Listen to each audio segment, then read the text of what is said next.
जनसभा के इस अवसर पर राज्यसभा के सदस्य, भारतीय जनता पार्टी के प्रदेश के अध्यक्ष महेंद्र भट्ट जी,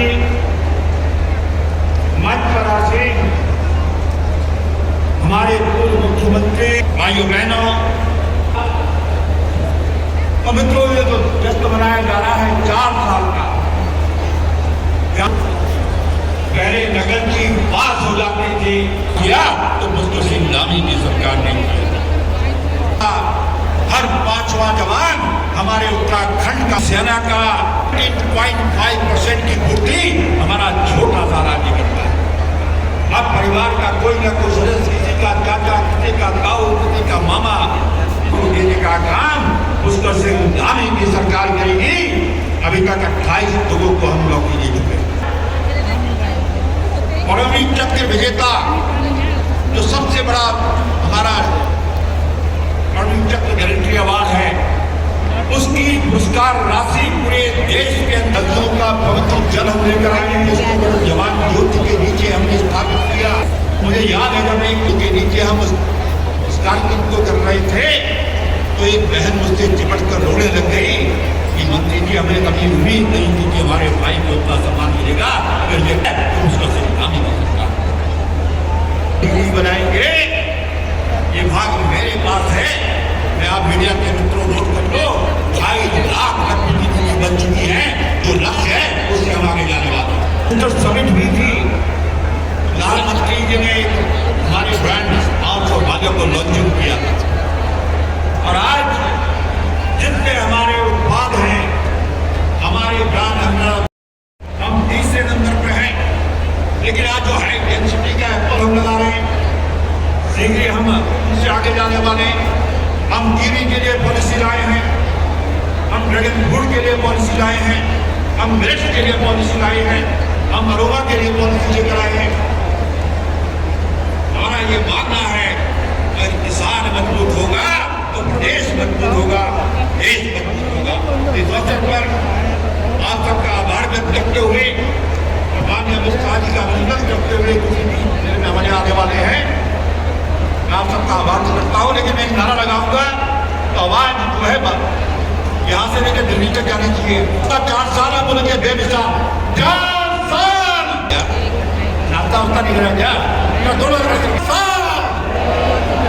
4 साल। धन्यवाद। दुनिया को अध्यात्म का, सनातन का मार्ग दिखाने वाले परम पूज्य संतों के चरणों में नमन करता हूं, प्रणाम करता हूं।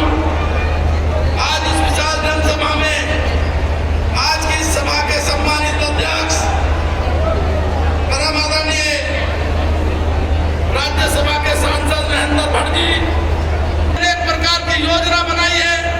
मां उद्यमियों के लिए भी अच्छी प्रकार से यहाँ उद्योग धंधे आगे बढ़े, इसके लिए योजना बनाई है। इस पिछले 4 वर्षों में अनेक ऐसी इंडस्ट्री राज्य में आई है जहाँ इस सारे कार्य के साथ साथ सनातन के लिए भी अनेक प्रकार के कार्य इस राज्य में किए गए हैं। पहला राज्य बना है, इसके लिए मैं सरकार को हृदय से आभार व्यक्त करता हूँ। आज निरंतर 4 वर्षों में हम हर क्षेत्र में प्रगति और उन्नति माता की जन जन की सरकार, जन जन के द्वार के साथ में आगे बढ़ते हुए अपने 4 वर्षों को पूर्ण करने जा रही है। ऐसे इस शुभ अवसर पर हमारे बीच में उपस्थित हैं भारतीय जनता पार्टी के सम्मानित प्रदेश अध्यक्ष आदरणीय महेंद्र भट्ट जी। आप हम सब लोग सुन रहे थे। लोकप्रिय विधायक हरिद्वार श्री मदन कौशिक जी, हमारे बीच में उपस्थित हमारे पूर्व मुख्यमंत्री आदरणीय निशंक जी, हमारे पूर्व मुख्यमंत्री आदरणीय बहुगुणा जी साल रहे। इन 4 सालों में ऐसे ऐतिहासिक निर्णय हुए हैं जो पूरे देश में चर्चा का विषय बना है। बहुत गर्व होता है कि माननीय प्रधानमंत्री मोदी जी के मार्गदर्शन में और माननीय मुख्यमंत्री जी पुष्कर सिंह धामी जी के प्रदेश नेतृत्व में आगे बढ़ते हुए जहां महिलाओं को माननीय प्रधानमंत्री जी ने 33% का आरक्षण दिया, वर्षों में जहां राज्य आंदोलनकारियों को सम्मान उनके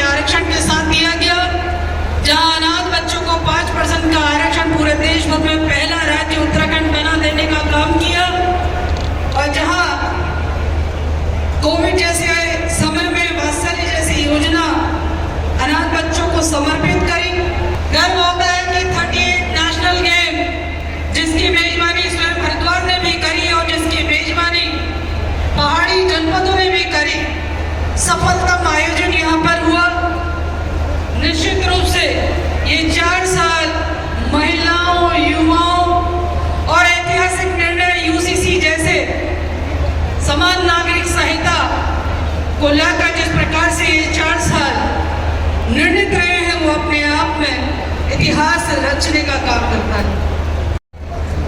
उत्तराखंड आगमन पर मंच पर विराजमान पार्टी के हमारे सम्मानित अध्यक्ष, राज्यसभा के सांसद श्री महेंद्र प्रसाद भट्टी, विधानसभा के हमारे सम्मानित अध्यक्ष, हमारी छोटी बहन ऋतु खंडूरी, जहाँ हुए बलिदान मुखर्जी, वो कश्मीर हमारा है, जो कश्मीर हमारा है, वो सारे का सारा है। इसको चरितार्थ करने हमारे गृह मंत्री जी भी आदरणीय अमित शाह जी हमारे बीच में उपस्थित हैं। उनका स्वागत अभिनंदन, हमारे मुख्यमंत्री जी का स्वागत अभिनंदन। आगे ऐश्वर्या सिंह जी इस मंच का संचालन। देवियों और सज्जनों, वह क्षण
रेल मंत्री आदरणीय माननीय सहयोगी मंत्रीगण, माननीय सांसदगण, माननीय विधायकगण, भारतीय जनता पार्टी के प्रदेश अध्यक्ष श्री महेंद्र भट्ट जी, मैं उन सब की उपस्थिति को प्रणाम करता हूँ, नमन करता हूँ।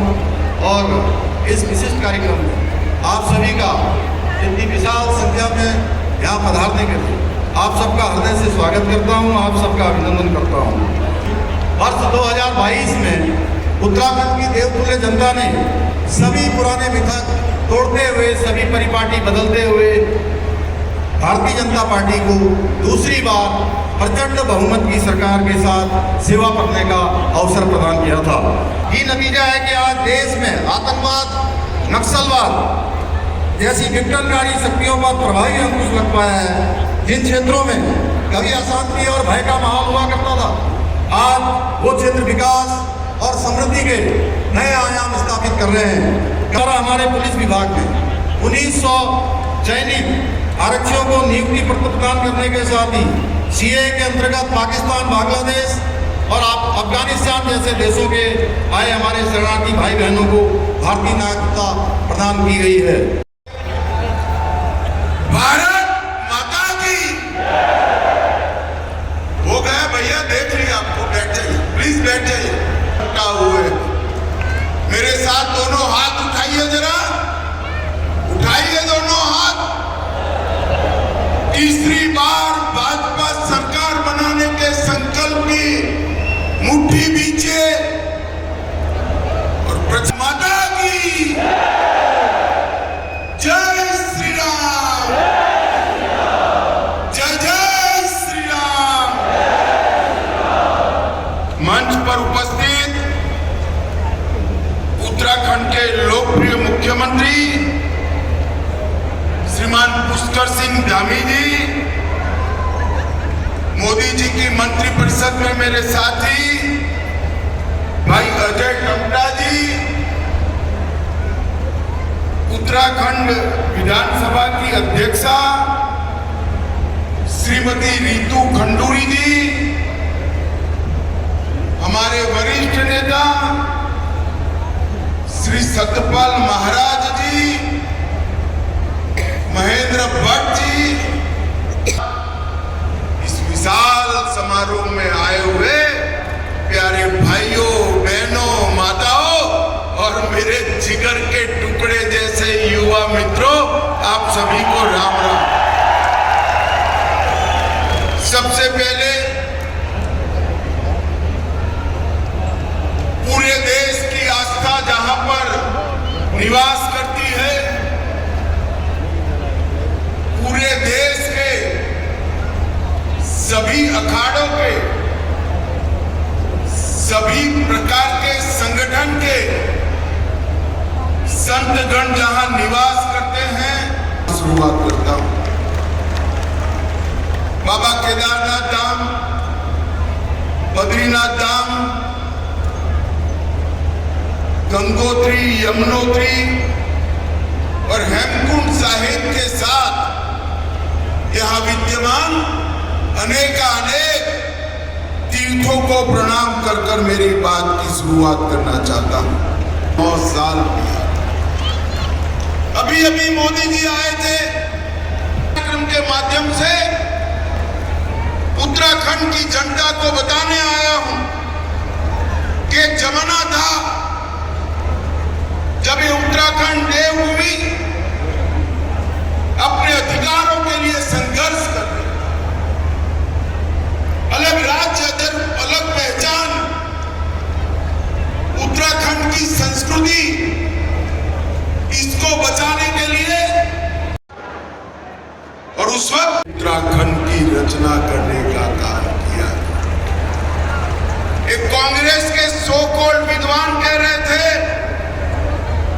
छोटे राज्य कैसे टिकेंगे, इनकी अर्थव्यवस्थाएं कैसे चलेगी। अटल जी ने 3 छोटे राज्य बनाए थे, उत्तराखंड और झारखंड। आज तीनों राज्य विकास के रास्ते पर आगे बढ़ गए। निगम उत्तराखंड आज विकास के रास्ते पर दो दूनी रात चौगुनी गति से आगे बढ़ रहा है। और विशेषकर माताओं बहनों को आग्रह है कि ये प्रदर्शनी जरूर दें। मोदी जी के नेतृत्व में अंग्रेजों द्वारा बनाए गए 150 साल पुराने कानून, जिसको बनाने का उद्देश्य था हमारे नागरिकों की सुरक्षा के लिए न्याय संहिताएं बनाई है। मैं ज्यादा कहना नहीं चाहता, परंतु इतना जरूर कहना चाहता हूं कि कानून के 2028 में कंप्लीट इंप्लीमेंटेशन हो जाएगा। उसके बाद कोई भी नागरिक पुलिस थाने में जाकर FIR कराएगा, 3 साल में सुप्रीम कोर्ट तक की पूरी न्याय प्रणाली समाप्त हो जाएगी। अब समय पर न्याय मिलेगा। ये दुनिया के सबसे आधुनिक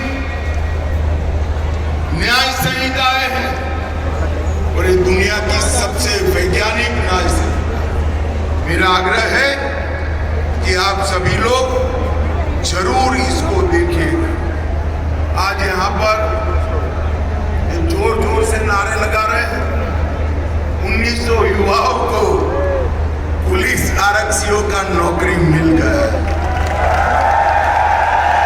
चाहता हूं सरकार होती तो ये नौकरियां आपको मिलती क्या? मत नहीं देनी है। पहाड़ पर रहने वाला हमारी बूढ़ी माँ का बेटा कोई सिफारिश के बगैर आज नौकरी प्राप्त कर कर अपने घर जा रहा है। धामी जी ने जो नकल विरोधी कानून बनाया, वो कानून ने एक प्रकार की पारदर्शिता रोजगारी क्षेत्र में लाई और इसके कारण ये संभव हो। आज यहाँ पर पाकिस्तान और अफगानिस्तान से आए हुए लगभग 200 लोगों को नागरिकता दी गई। जब मैं CAA का कानून लेकर आया था तब एक कांग्रेस, सपा, बसपा, ममता, DMK सारे के सारे लोग संसद में हो हल्ला करे। मैं आज फिर से कहना चाहता हूं, इस देश पर हमारे जो हिंदू शरणार्थी बांग्लादेश, पाकिस्तान, अफगानिस्तान से आए हैं, सिख शरणार्थी आए हैं, बौद्ध शरणार्थी आए हैं, जैन शरणार्थी आए हैं, इस देश पर उनका इतना ही अधिकार है। हमारे देश के नागरिक मगर तुष्टीकरण की राजनीति के कारण आजादी से अब तक उनको नागरिकता से वंचित रखा। ढेर सारी यातनाएं झेलकर हमारे देश में शरणार्थी बनकर आए हैं। अपना धर्म बचाने के लिए, अपने परिवारों की महिलाओं का सम्मान बचाने के लिए क्या भारत उनको नागरिकता नहीं देगा? राहुल बाबा, जितना विरोध करना है कर दो, हम नागरिकता देकर रहेंगे, आप हमें नहीं। 2024 के आम चुनाव में नरेंद्र मोदी जी तीसरी बार देश के प्रधानमंत्री, लगातार और फिर 24 में ही ओडिशा में पहली बार भाजपा का मुख्यमंत्री बना। हरियाणा में हमने हैट्रिक बनाई, महाराष्ट्र में हमने हैट्रिक बनाई और फिर 25 दिल्ली में आप पार्टी का सुपड़ा साफ। बिहार में हमने 2/3 बहुमत से सरकार बनी। केरल के त्रिवेंद्रम में पहली बार भाजपा का भगवा वहां पर लहराया। महाराष्ट्र में भी हमने विजय प्राप्त करी और 26 में बंगाल और तमिलनाडु में भारतीय जनता पार्टी और NDA की सरकार बनने जा रही है। काल मुझे बताओ भाई, 27 में प्रचंड बहुमत से भाजपा सरकार बनाओगे क्या? अरे जोर से बोलो, बनाओगे क्या? भाइयों बहनों, ये हरिद्वार में कुंभ 27 में भी आने वाला है और उत्तराखंड में 27 में लगातार तीसरी बार भारतीय जनता पार्टी की सरकार। ये दामी जी अभी धन्यवाद कर रहे थे मोदी जी का कि कुंभ के लिए एक बड़ी राशि उपलब्ध कराई। दामी जी, इसमें धन्यवाद का कोई कारण नहीं बनता। हरिद्वार का कुंभ पूरे भारत की शान होता है, पूरे भारत की शान। और ये तो नरेंद्र मोदी सरकार, हमने हमारी संस्कृति से जुड़े कई साल पुराने सारे काम समाप्त, धारा 370 को समाप्त कर दिया। जिसकी हिंदू समाज राह देख रहा था, वो रामलल्ला का मंदिर बनाने का काम भी हमने समाप्त। केदारनाथ धाम, बद्रीनाथ धाम में पूरे शहर की पुनर्रचना कराई, महाकाल लोक बनाया और औरंगजेब ने तोड़ा हुआ काशी विश्वनाथ का कॉरिडोर भी नरेंद्र मोदी जी ने बनाया। सीमांत गांव, भारत के पहले गांव का सम्मान दिया और वाइब्रेंट विलेज कार्यक्रम के माध्यम से हम सीमांत गांवों का विकास कर भारत के पहले गांव का विकास कर वहां पलायन रोकने की पूरी वैज्ञानिक योजना बनाई है। केदारनाथ धाम से लेकर कन्याकुमारी तक एक एक घुसपैठिए को चुन चुन कर हम भारत के बाहर निकालने का काम करेंगे। भारत के बाहर कर रही है, क्योंकि जिस देश में लोकतंत्र को संभालने वाली मूल इकाई मतदाता सूची शुद्ध न हो, परिशुद्ध न हो, वो देश का लोकतंत्र कभी सलामत नहीं है। भाइयों बहनों, कांग्रेस के जमाने में ढेर सारे भ्रष्टाचार के आरोप लगे। हरीश रावत स्टिंग प्रकरण, दलितों की छात्रवृत्ति का घोटाला, कमीशन एजेंटों से भरा हुआ सेक्रेटरिएट, शराब नीति का स्टिंग कांड, कुमाऊं खाद्यान्न घोटाला। हमारी 9 साल सरकार रही, पहले त्रिवेंद्र सिंह रहे, फिर पुष्कर सिंह। हमारे विरोधी भी हमारी सरकार पर भ्रष्टाचार का आरोप नहीं लगा सके हैं। नहीं,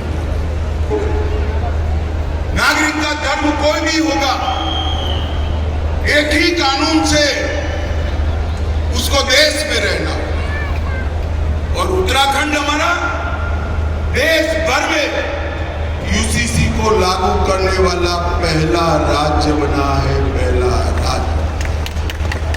और ये यूसीसी ही जनसांख्यिकी में जो अप्राकृतिक वृद्धि है, ये अप्राकृतिक वृद्धि को रोकने का काम भी यूसीसी ही करने वाला है। और मोदी जी ने जनसांख्यिकी के बदलाव के लिए एक हाई पावर कमेटी भी बनाने का निर्णय किया है। 1,87,000 करोड़ रुपया देने का काम। इसके अलावे 12,000 करोड़ का केदारनाथ, बद्रीनाथ, यमुनोत्री, गंगोत्री 900 किलोमीटर का 4 धाम महामार्ग, दिल्ली देहरादून इकोनॉमिक कॉरिडोर 8,000 करोड़ का, 5,000 करोड़ से उत्तराखंड में 30 राष्ट्रीय राजमार्गों का निर्माण, 2200 करोड़ से गगनपुर में 2009 से 14 में उत्तराखंड का औसत बजट था 187 करोड़। ये बताता है कि हमारा उत्तराखंड कितना आगे 26,000 करोड़ से जीएसडीपी 1,50,000 करोड़ था, वो बढ़कर 3,50,000 करोड़